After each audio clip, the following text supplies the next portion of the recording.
महाराष्ट्र के सभी वाहन चालकों के लिए इस वक्त की सबसे बड़ी और अहम खबर। अगर आपकी गाड़ी पर अब तक हाई सिक्योरिटी रजिस्ट्रेशन प्लेट यानी HSRP नंबर प्लेट नहीं लगी है, तो 31 दिसंबर के बाद आपकी खैर नहीं। राज्य के परिवहन मंत्री प्रताप सरनाइक ने बिना HSRP वाली गाड़ियों पर कड़ी कार्रवाई करने का सीधा और सख्त इशारा दे दिया है। परिवहन विभाग के मुताबिक कई आपराधिक वारदातों में साधारण नंबर प्लेट वाली गाड़ियों का गलत इस्तेमाल पाया गया है। इसी वजह से हर गाड़ी पर HSRP प्लेट लगाना अनिवार्य कर दिया गया है। राज्य में अब तक करीब 1 करोड़ पुरानी गाड़ियों पर यह प्लेट लगाई जा चुकी है, लेकिन अब भी लगभग 44 से 45% पुरानी गाड़ियां बिना HSRP के घूम रही हैं।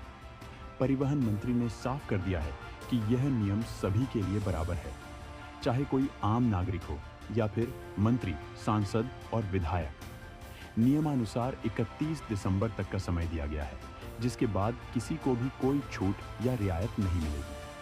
तो आइए अब सीधे सुनते हैं कि गाड़ियों की नंबर प्लेट और इस कड़े नियम को लेकर महाराष्ट्र के परिवहन मंत्री प्रताप सरनाइक ने क्या चेतावनी दी है। HSRPच्या माध्यमातून असणं गरजेचं आहे, कारण विविध प्रकरणांमध्ये परिवहन विभागाला असं आढळून आलं की नंबर प्लेट साध्या बसवल्यानंतर जी काही गुन्हेगार प्रवृत्तीची लोकं आहेत ते अशा गाड्यांचा वापर करतात आणि पोलिसांच्या दृष्टीनं नंतर मग ती डोकेदुखी ठरत असते आणि त्यामुळे HSRPच्या नंबर प्लेट प्रत्येक गाडीला असणं आवश्यक आहे, अशा प्रकारचं निर्णय परिवहन विभागानं घेतला होता। आतापर्यंत जवळजवळ 1 कोटीच्या आसपास HSRPच्या नंबर प्लेट राज्यातील जुन्या गाड्यांना लागलेल्या आहेत।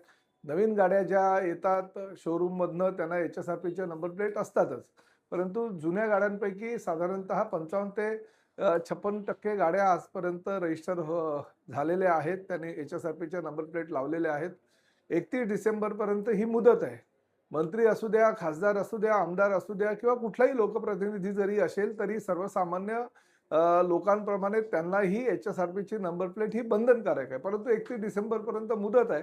31 डिसेंबरपर्यंत मी परिवहन मंत्री म्हणून त्यांना आवाहन करतो की आपणही HSRPच्या नंबर प्लेट आपल्या गाड्यांना लावून घ्या, अन्यथा नाईलाजास्तव परिवहन विभागाला सर्वसामान्य जनतेवर ज्या पद्धतीने आम्ही कारवाई करतो त्याच पद्धतीने कारवाई लोकप्रतिनिधींच्या गाड्यांवर सुद्धा करावी लागेल। तमाम खबरों के लिए देखते रहे metro readers bureau report, Zeeshan अरब।